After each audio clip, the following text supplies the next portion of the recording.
Hi guys, here's the lesson on 6.3 vectors. With this lesson, you're going to perform operations with vectors, find the magnitude and direction of vectors, and solve an application with vectors. So first off, what is a vector? A vector is a directed line segment with direction and magnitude.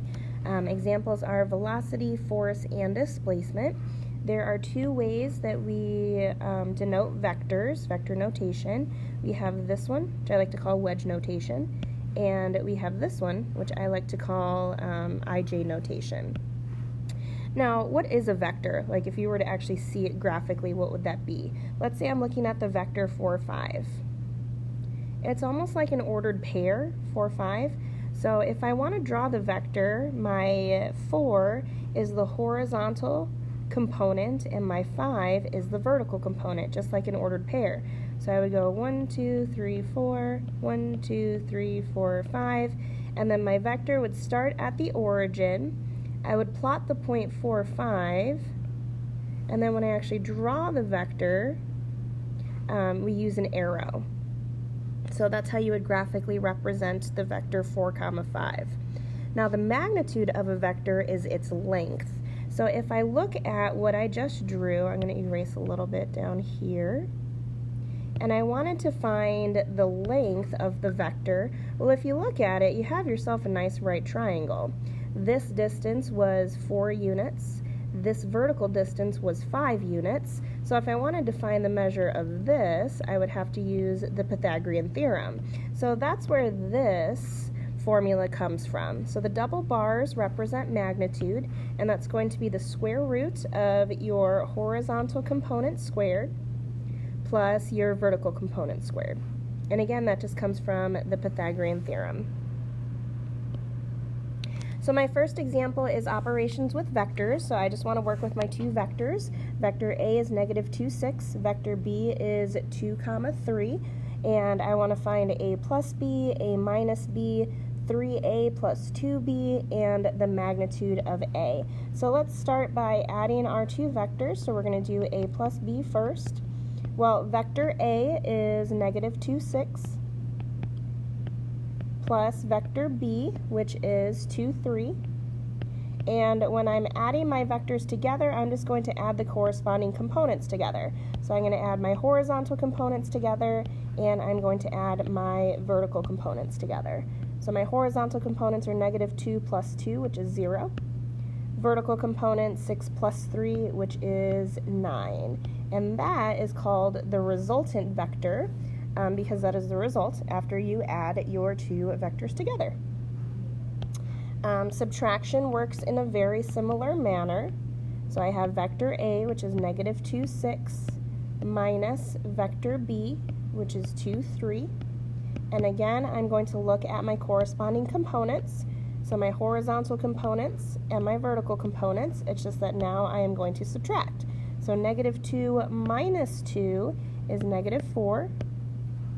6 minus 3 is 3. So the resultant vector is going to be -4, 3. All right, now we want to do 3A plus 2B. So 3 and 2 represent scalars. So I'm taking 3 times vector A plus 2 times vector B.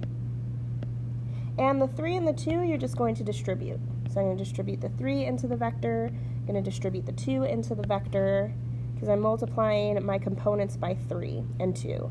So I have -6, 18, plus 4, 6.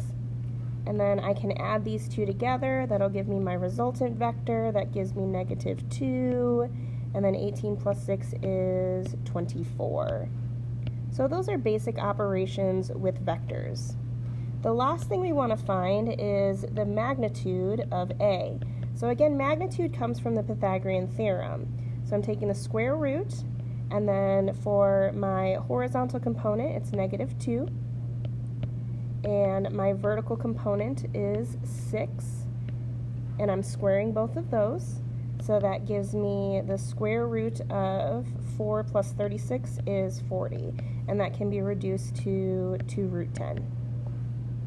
So the magnitude of A is going to be 2 root 10. Or square root of 40 works as well. The next thing we want to do is find the magnitude and the direction of a particular vector. Now, out of all things with vectors, magnitude and direction are the most important. So if I'm looking at vector A, I have it written in IJ notation. I'm actually going to write it in my wedge notation, so 5 root 3 and negative 5. Now, anytime you're doing direction, it's always helpful if you actually visualize the vector, so I'm going to graph it. So if I were to graph positive 5 root 3 and negative 5, that would put me in the 4th quadrant. And of course, you have this nice right triangle where your horizontal distance is the 5 root 3 and your vertical distance is the negative 5, and we're going to call this angle right here theta. Now, to find the magnitude once again just comes from the Pythagorean theorem. So I have the square root of my horizontal component squared plus my vertical component squared. That's going to give you the square root of 100, which is 10. So my magnitude of this vector is going to be 10 units. Now the next thing I want to do is I want to find my direction. So it says the smallest positive angle theta from the positive x-axis to the vector. So my angle has to be positive, and it also has to go from your positive x-axis to the vector. So that blue arrow is what I really want to try to find, but I'm actually going to start by finding this theta first, because once I find that theta, I can go ahead and find the actual angle that I'm looking for. So if I'm looking at that theta and I have a right triangle, I have my opposite side, which is the negative 5, and I have my adjacent side, which is the 5 root 3. So the trig function that uses opposite and adjacent is going to be tangent. So I have tangent of theta equals negative 5, my opposite over my adjacent, which is 5 root 3. And anytime you're solving for an angle, you're going to use the inverse. So inverse tangent of negative 5 over 5 root 3. You can cancel out those 5s if you really want to. And then you have negative 1 over root 3. So I'm going to go ahead and put this in my calculator. My calculator is in degree mode. So I'm going to hit second tangent. I'm going to use that fraction bar, alpha y equals negative 5 over 5 root 3. And that gives me negative 30 degrees. Now, we don't really care that your angle is negative. That 30 degrees represents a reference angle. So your 30 degrees is actually the measure of this angle right here. So the measure of that angle is 30 degrees. So if I wanted to find the measure of the blue angle, that is going to be 360 minus that 30 degrees. So my direction is actually 330 degrees.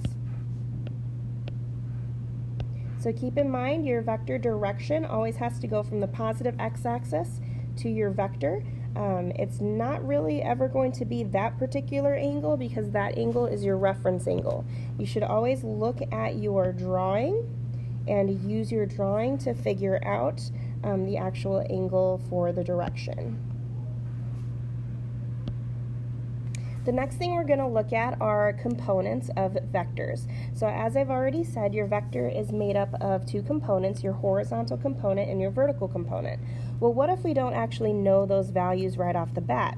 What if instead we know the magnitude and the direction? So if I know the magnitude, so here's my magnitude piece. If I know my magnitude and I know the direction, which is your angle, then that means my horizontal component is going to be the magnitude times cosine of theta, and my vertical component is going to be the magnitude times sine of theta. And then once I have those two values, I can now write it as a vector. So approximate the horizontal and vertical components of the vector described to the nearest hundredth.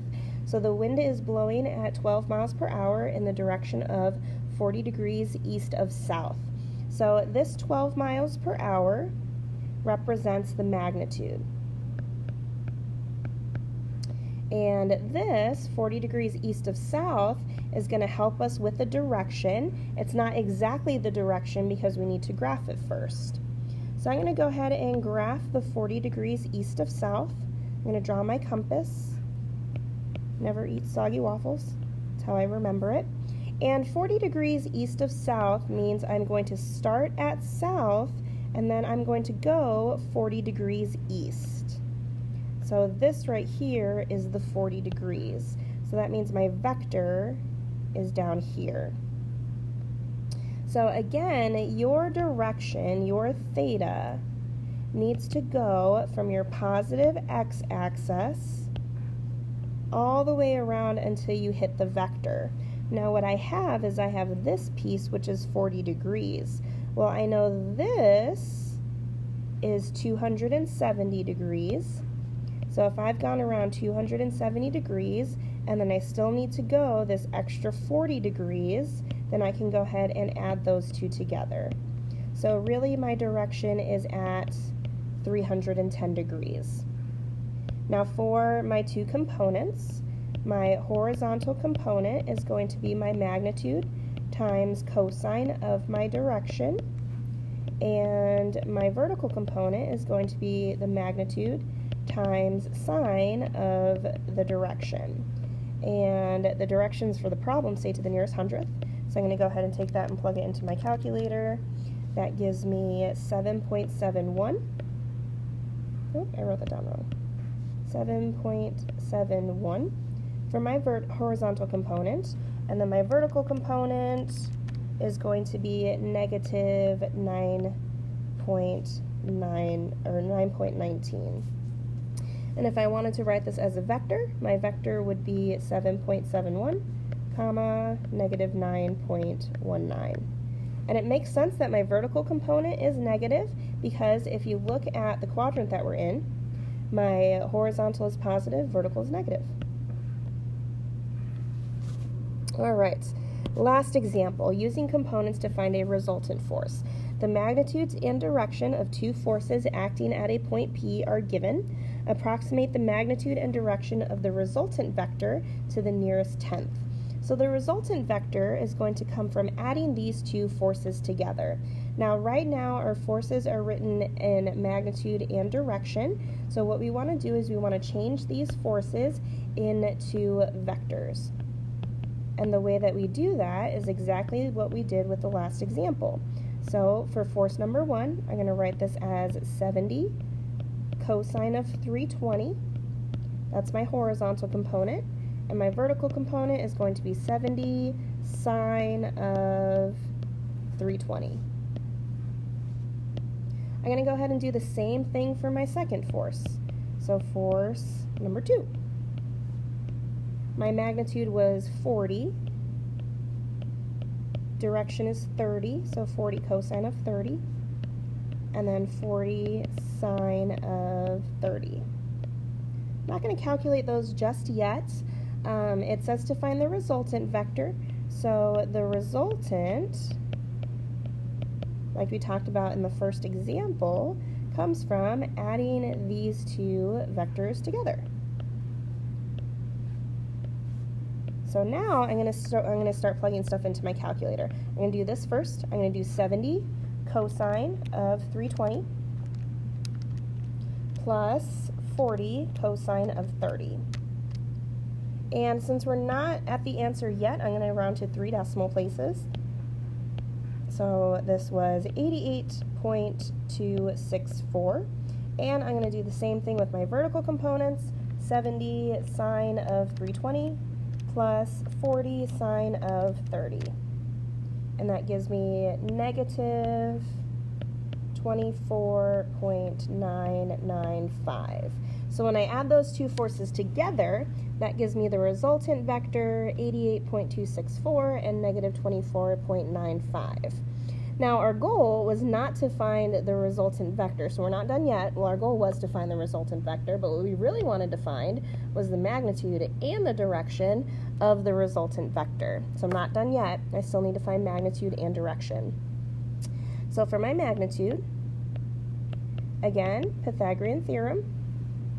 So my horizontal component is 88.264 squared plus my vertical component, negative 24.995 squared. I'm going to go ahead and plug that into my calculator.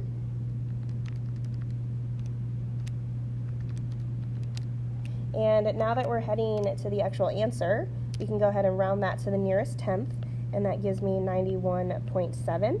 And my units are going to be the same for the forces that were given, so this was 91.7 pounds. So there's your magnitude.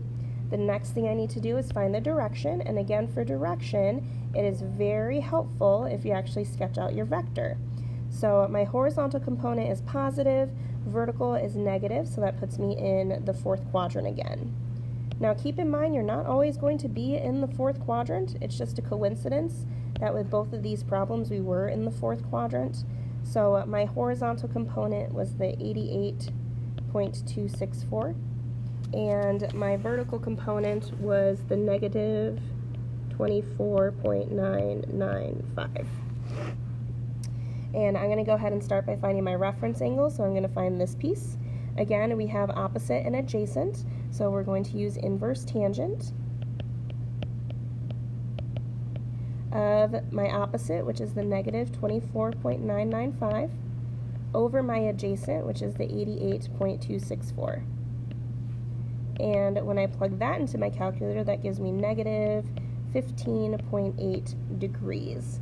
Now keep in mind, that's the measure of this angle over here. Now our direction always has to go from the positive x-axis until I hit my vector. So my actual direction is going to be 360 minus the 15.8, which gives me 344.2 degrees. Alright, so that's it for this video, a little introduction into vectors. Hope it all makes sense.